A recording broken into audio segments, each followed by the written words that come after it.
Welcome to Real Life Matters, where we look at real life matters and seek to propose real life solutions by translating the message of heaven into the language of earth. I am your host, Jason Perry. For the next 30 minutes, we plan to look into Scripture, look at the Bible a little bit, and see if there's some answers for some of the real life problems that we find ourselves dealing with on a regular daily basis. Again, thank you so much for choosing to be with us today, and look forward to sharing a few things with you that I hope will bless you, that I hope will empower you and impact you, that I hope will change your life in some kind of way. As always, we like to say, please share this video with someone. If you have on your Facebook or Twitter or wherever you may choose to share it, if you believe that this is something that would be of benefit to someone else. Also, just want to let you know, as you see, if you're watching on Facebook, say hello to those of you who are watching on Facebook, as well as those of you who are now watching on YouTube Live. I want to remind you that if you would like a handout for today's lesson, that you can go to the YouTube or the Facebook page. There's a link there on those pages that will allow you to download a handout for today's show. So again, thank you so much for choosing to watch here with us today. Hope that something is said that is going to bless you. So, hey, let's jump right in and pick up where we left off last week. Last week we began to talk about this idea of repairing broken relationships within the family. We looked at that, and we've been looking at this scripture of Ephesians chapter 6, verses 1 and 2. Last week we looked at verses 1 through 3, where we talked about children obey your parents. And we looked at what that means, and then so we're going to pick up from there. Last week we spent most of our time talking about children obey your parents and what that meant and why that was important. The need for obeying parents and the need for broadening our understanding of the family beyond just our particular family unit, and beginning to look at that family in the larger context of the community, understanding that our children and our family units prepare our children for the larger community. So how you raise your children at home will also determine how those children behave as adults, as spouses, as students, as citizens within the community. So we thought that was very important. We looked at that last week. And talked about the fact that the parents have to be parents. We can't abdicate our responsibility, the responsibilities that we have been given to be good stewards over our children. And so that is what we are. We began there last week, and we're going to continue looking at that this week. Again, I just want to stop and say hello to all of those of you who are watching. I see several of you have joined, and I'm glad that you're with us here today. Please feel free to leave some comments. I should be able to get to them. If you have a question, please put that in our comments section. Give us some likes and all that kind of good stuff to let people know you're listening. So let's jump in. So last week, again, we looked at all of that last week.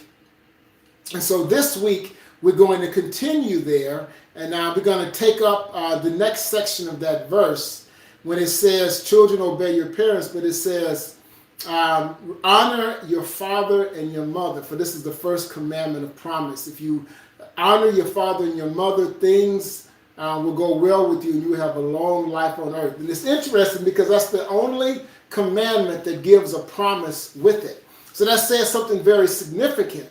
If God is saying, if you honor your parents, it says it has a direct correlation to the quality of your life. Now, it doesn't necessarily mean if you honor your parents, you're going to live to be 90, and if you don't, you're going to live to be 90. Even though I know the way I grew up, if you didn't honor your mother and your father, you might live a shorter life. But that's not what that verse is saying. But it's simply saying that there is something significant about the way we treat our parents, the way we think about our parents, the way we honor them and respect them. And so that is very important. And again, but parents must be parents. But here, so we want to look at that again a little bit closer as we begin to think about that. So again, children, honor your parents. So one of the things that is to talk about this idea of respect.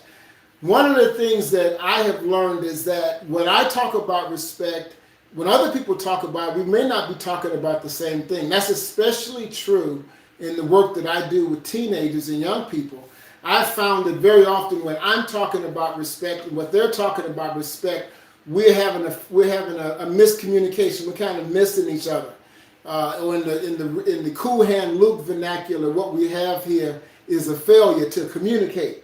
And so I found that I needed to develop a definition for respect where all of us had the same definitions. And so you see there on the screen, again, if you're looking at it on Facebook Live, you'll see in the bottom corner of the screen, you see I have a picture there of something that I've developed called the respect ladder. And what the respect ladder is my effort to kind of define what we mean by respect. Because respect is not just one idea, it's not just one concept. Respect has different levels to it, and so I call that the respect ladder. So I just want to briefly go over that because this ladder is very significant and integral to what I'm going to be talking about for the rest of the evening.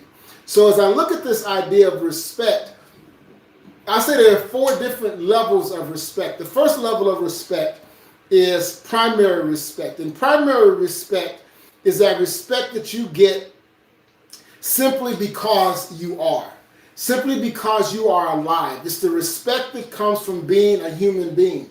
Or to put it in spiritual or biblical terms, it's the respect that you get because you are made in the image of God. And that is all you need. You don't have to do anything other than to be alive, which means that all of us have a level of respect, are due a level of respect simply because we are human beings. And that's important to remember.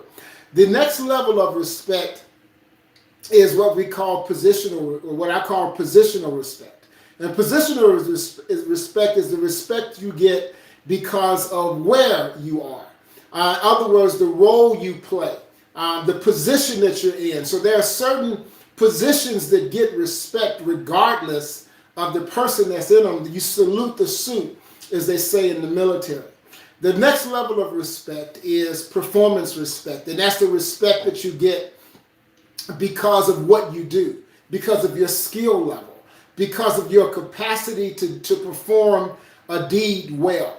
That's important that you understand that, you know, if you can sing well, you get a Grammy. If you play basketball well, you may get a contract. You may win the MVP, but there's a respect you get because of what you do. Because if you're a great teacher, you may be rewarded for that, or whatever it is, whatever you perform, the better you perform, the more respect you get. And then the highest level of that is the personal respect. And the personal respect is the respect you get because of who you are. And so again, I've talked about this before, but it's important to remind you of some of those things here. So what we look at these first 2 levels is what I want to talk about initially. We're going to come to the fourth and the third and the fourth level a little bit later. But one of the seismic shifts that's happened within our culture is that this idea of positional respect, that rung of the ladder is broken in our current culture. Most older adults that hold those positions, like elders and school administrators and law enforcement officials or bosses of work, I'm going to say in earlier times, those people automatically got respect because of their position, because they were in those places of respect. one of the seismic shifts that has happened, generational shifts that has happened, is that rung of the ladder is broken. And one of the things that I've learned is that many young people now no longer believe in positional respect. They don't believe that you get respect just because you're an adult, just because you're an elder, just because you are a police officer, just because you are a judge or whatever it may be, because you are a teacher. And give me one example of that. In the mentoring program that I used to run, Basketball and Beyond, one of the young men in my group was a very outstanding young man, one of the best kids I had in my program. But we were talking about this concept one day, and he raised his hand. He said to me in a very respectful way, he says, "Mr. Perry, you really believe that you have authority because you're an adult? You believe that I'm supposed to respect you and listen to you simply because you are an adult?" And I said, "Well, yeah, I do believe that you're supposed to respect your elders. You're supposed to respect and honor those who have authority over you." And he looked at me with a genuine confusion in his face. And he said, "What makes you think that?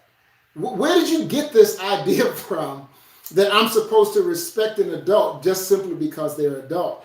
And this was not coming from a bad or a belligerent kid. This was coming from a young man who I had a lot of respect for. As a matter of fact, I called him president. That's how much respect I had for this kid.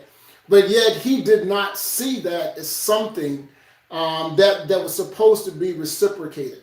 And in my last few years, several years of teaching on this topic, that has become the general thought among the vast majority of young people that I talk to. They do not believe in this concept of positional respect. And so I think it's important.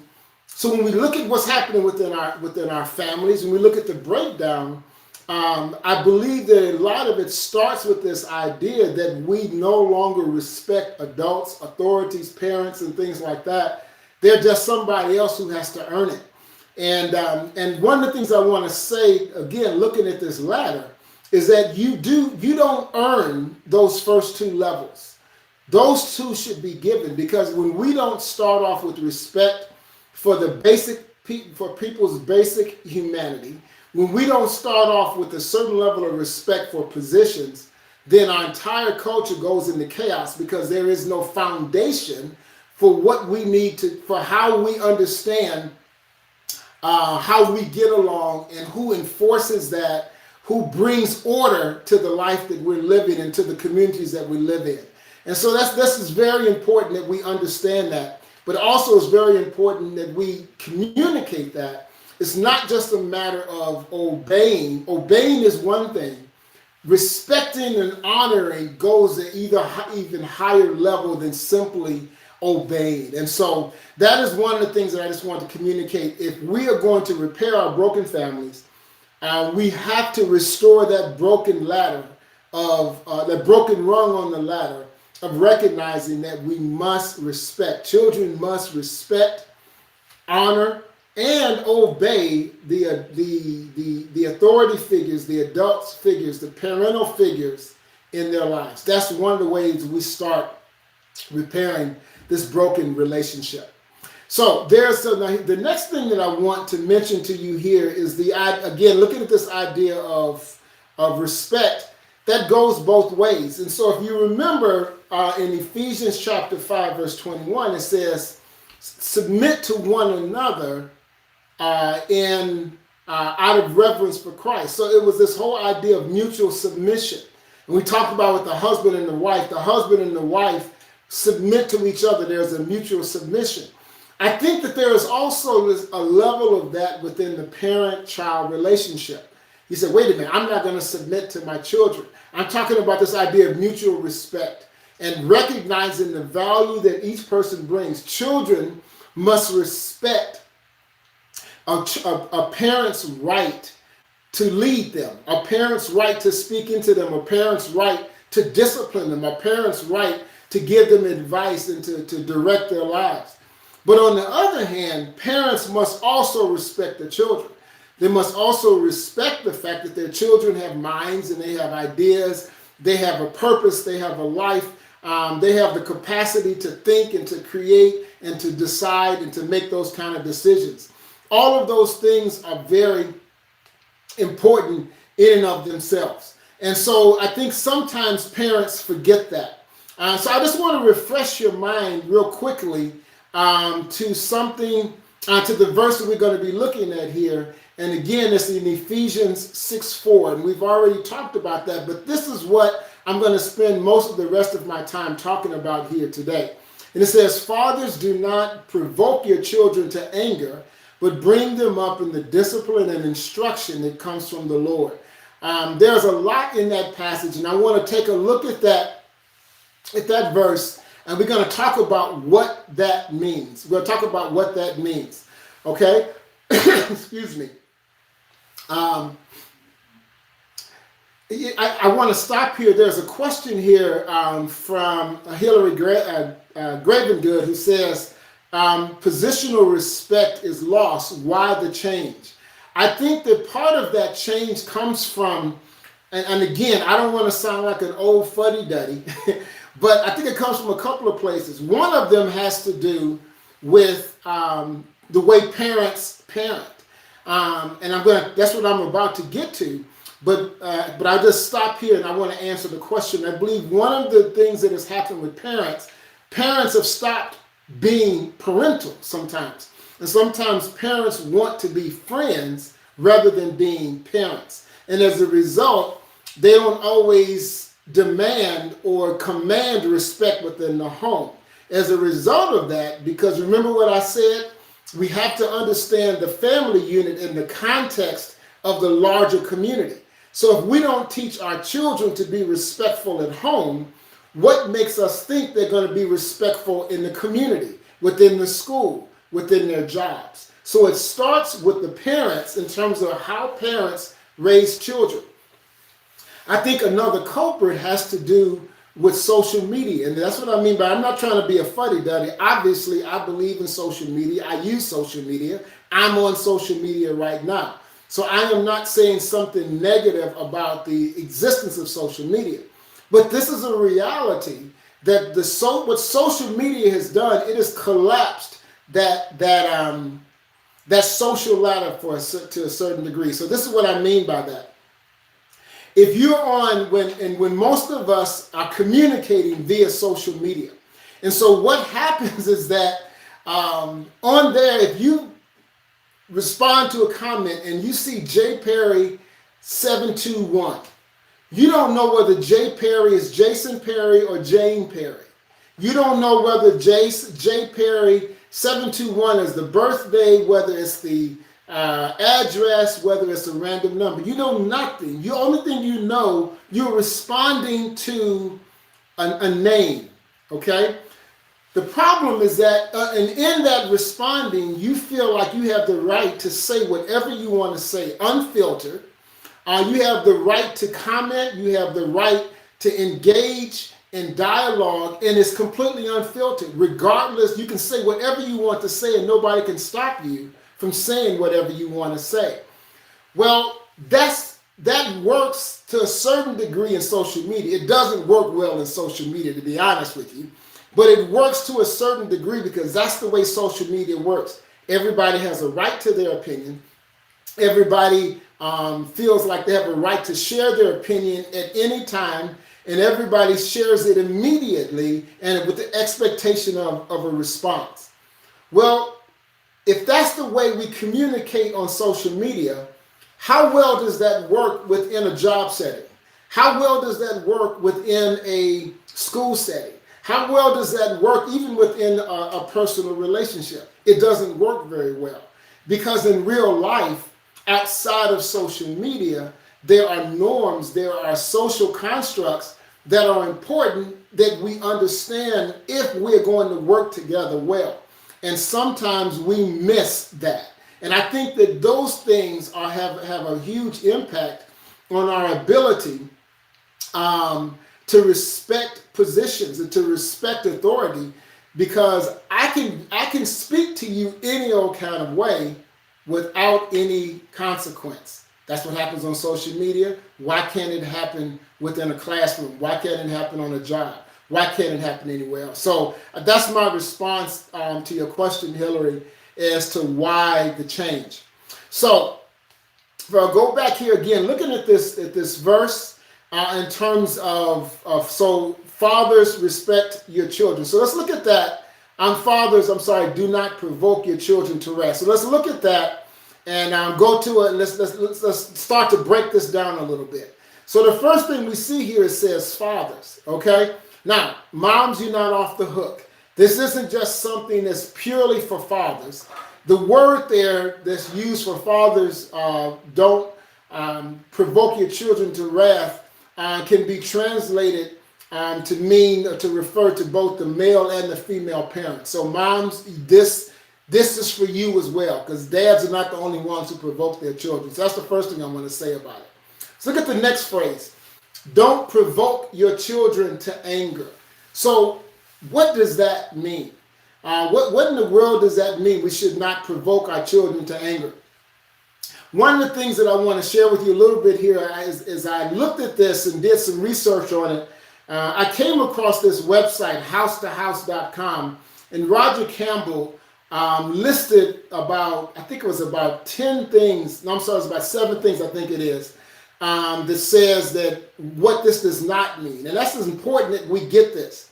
When we say don't anger your children, just as important is to, before we get to what that does mean, let's talk about what it doesn't mean. So I want to give you a list of things. I think about 5 things here of what this doesn't mean. Okay, 1, it doesn't mean that you never do anything that makes your child angry. I think that's the nature of parenting. We are going to do things that make our children angry, that make them, they might even tell us they don't like us, they don't love us because they don't like what we told them to do. Not this, what this verse saying, don't provoke your children to anger, is not saying never put your foot down, because the reality is that there are times when you have to.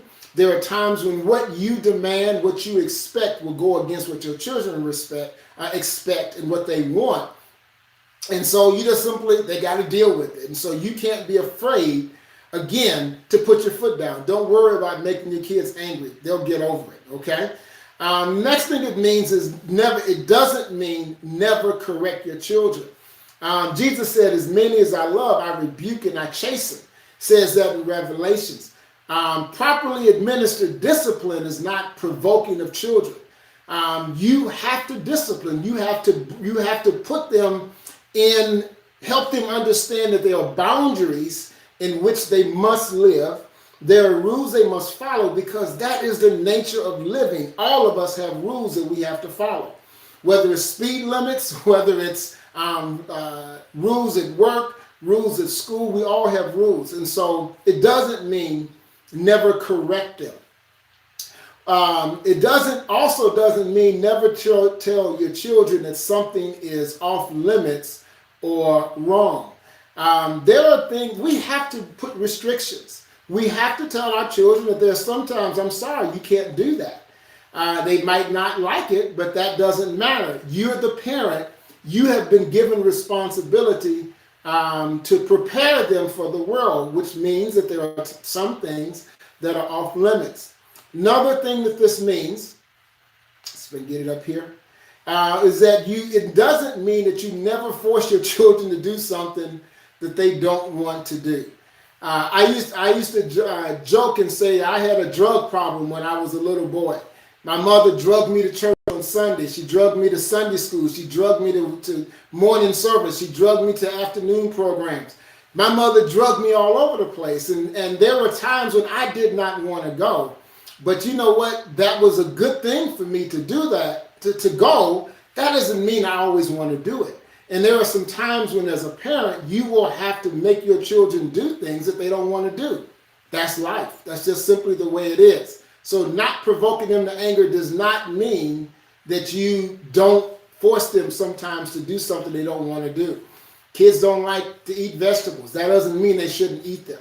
And because they get angry doesn't mean that you're wrong. This means that I have a PhD in parenting, they have a PhD in being kids. Let's see who wins, okay? The last thing I want to mention here is that it doesn't mean that you never tell your children, no, you can't do that. Again, that's similar to some other things I've said already, and kids may throw tantrums. They may not like what you tell them to do.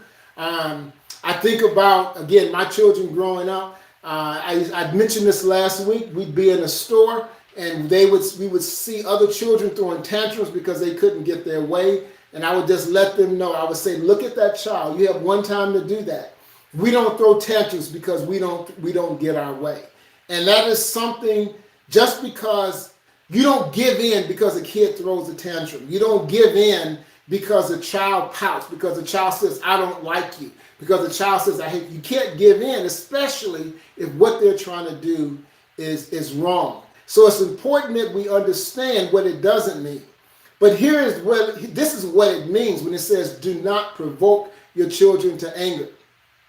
The instruction here is to parents is to not engage in patterns of behavior or treatment of your children that leads to a gradual building up of anger, resentment, and even bitterness. I call that the offense tree, when we're constantly doing things to them, treating them in a way that just builds up to the point that, you know what, we are constantly disrespecting them.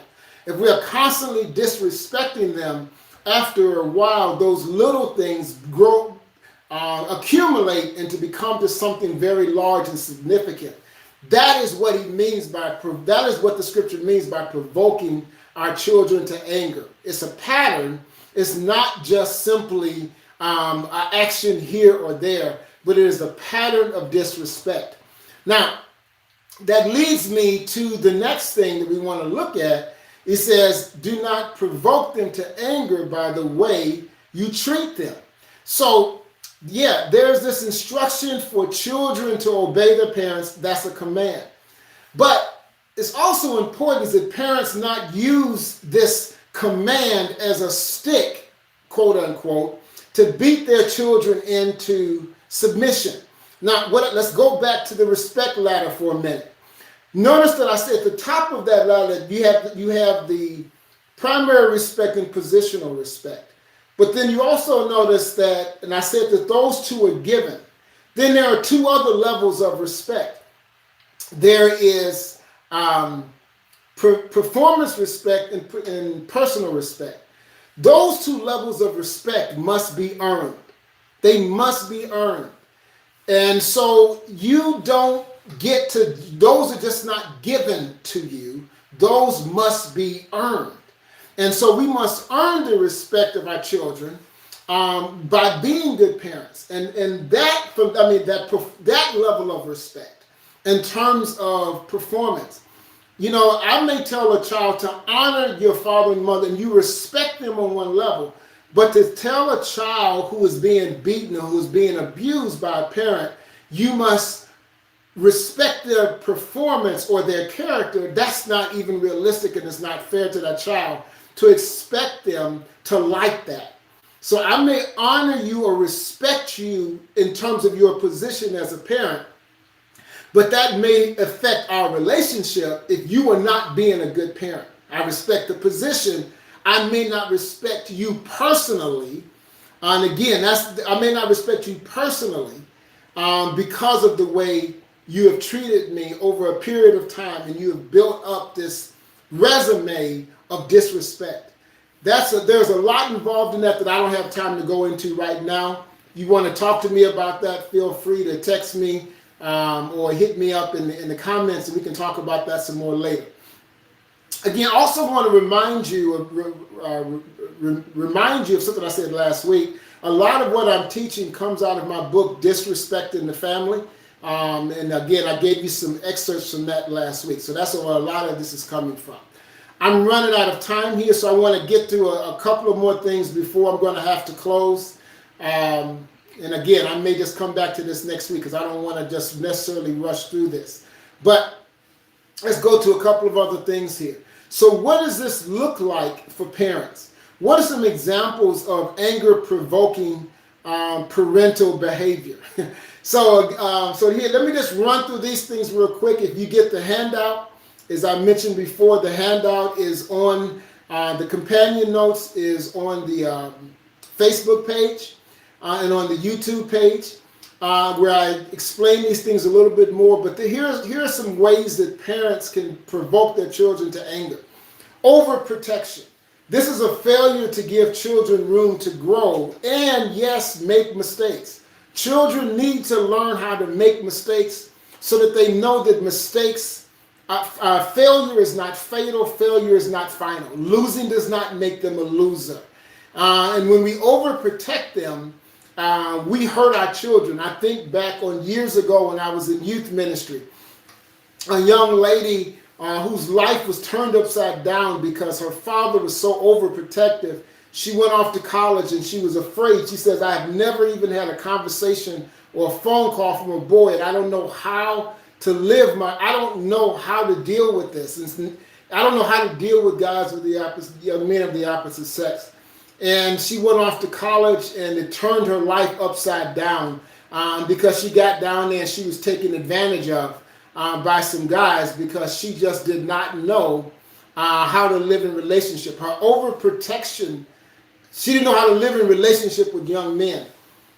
His overprotecting ended up hurting her and made her angry with her dad because of the way he treated her. He didn't respect the fact that she needed to learn how to live in the world that she was going into. On the other end of that idea is this idea of underguiding. Children need room to grow, but failing to protect them at all is also angering. When kids realize you didn't teach me how to live in the world that I'm about to go into. Another example of anger-provoking parental behavior is favoritism, giving special treatment to one child over another. Comparison. The statement that why can't you be more like fill in the blank is more of a criticism than it is a question. And children understand that and they grow to resent that and become bitter about that. Conditional love. When children are loved and they feel like they're only loved on the basis of, when love is withheld or not given on the basis of performance, that creates a level of anger. I'm just going to hit these other ones real quick. Hypocrisy, not being on the outside, Hypocrisy is telling your children, do what I say, not what I do. Well, they see that, wait a minute, who you are on the outside is not who you are on the inside. That's a great way to get your children angry with you. Overindulgence, giving them everything they want. Abusing them physically, verbally, by belittling or embarrassing or harsh treatment of them, harsh speaking to them. Emotional abuse, silence and distance. Maybe absence. You may be physically present but emotionally absent. If you are not there to support your children, that's going to create anger. Disrespect, simply failing to recognize or honor your child's value. It can include lying to them, not listening to them, denying them the validity, denying the validity of their thoughts or their opinions, or just simply being rude to them. All of those things are things that can lead to your children provoking them to anger. So just a couple of more thoughts here. So bear with me. I just want to get through a couple of more things as we get down to this last point. As we talk about parents do not provoke your children to anger. Okay, so let's see, we go through here. So we looked at, I got off here a second. Give me a second to get back. Okay, do not provoke your children to anger. But he says, but rather bring them up in the discipline and in the instruction that comes from the Lord. What does that mean? To bring them up in the discipline and the instruction of the Lord. Well, basically, one of the things that means is that we are responsible as parents for nurturing and shaping the hearts and the minds and the souls of our children that have been entrusted to us. We are stewards over them. We don't own them. We are stewards. which means that we will have to give an answer to that which, to how we have cared for that which belongs to someone else. Our children are a gift from God, but they belong to God. And so therefore, God has given them to us in order to prepare them for life with Him. And so it's important that we recognize that we're going to be held accountable as parents for how we raise our children. We're going to be held accountable to God because He has placed them under our care as tutors, ones who guide and teach. Our job is to teach them what God says, to teach them how to live in obedience to that word and how to encourage. We have a responsibility to encourage, admonish, discipline, and correct them when necessary when they go to living outside of those boundaries. I want to show you one more picture because I believe that this picture really illustrates what this process looks like. The first figure in a child's life is the parent. The child learns to see and to understand the world through the eyes and the life of the parent. The child also learns to see and understand God through the eyes and the life of the parent. So, for this reason, it's crucial that parents are working hard to align themselves properly with God so that that child is kind of seeing God over their shoulder. So because at some point that parent is going to step aside, is no longer going to be the focal point of that child's life. And when that parent steps aside, that child should have a clear view of God. Because again, remember, we need to understand our families not only in the context of our particular family units, but also in the context of our community, our schools, our neighborhoods, our jobs. But we also must understand our families in the context of the spiritual realm, in the context of our relationship with God. And we are preparing our children to live properly spiritually. And when we fail to do that, when we are not aligned with God, we don't align our children with God. It makes it very difficult for them to begin to have a proper relationship with God. When they have been prepared to submit to our authority, to obey our commands, to trust our leadership because of our character, because of our performance, because of our personal character, when we have trained them to do that, it becomes much easier to transfer that respect to God and to respect that understanding within the spiritual realm. So again, I just want to give you a few thoughts on this idea of what it means for parents for children and parents to mutually respect one another. I hope that something is said to you here today that has been a blessing to you. I want to again remind you, if you missed some of this, if you're looking at this later, you can always go back and get tonight's study notes from the website or from the Facebook page, from the YouTube live page. Going to ask that if you would be willing to like us on social media, if you would follow us on Facebook or subscribe to our YouTube channel, I would appreciate that. If you have some comments, please leave them. Like us, share this with someone else. And again, thank you for joining us on Real Life Matters, where we try to take the message of heaven, translate it into the language of earth, so that you can find out how to really deal with the real life problems that you're facing. Thank you again for joining us, and God bless you.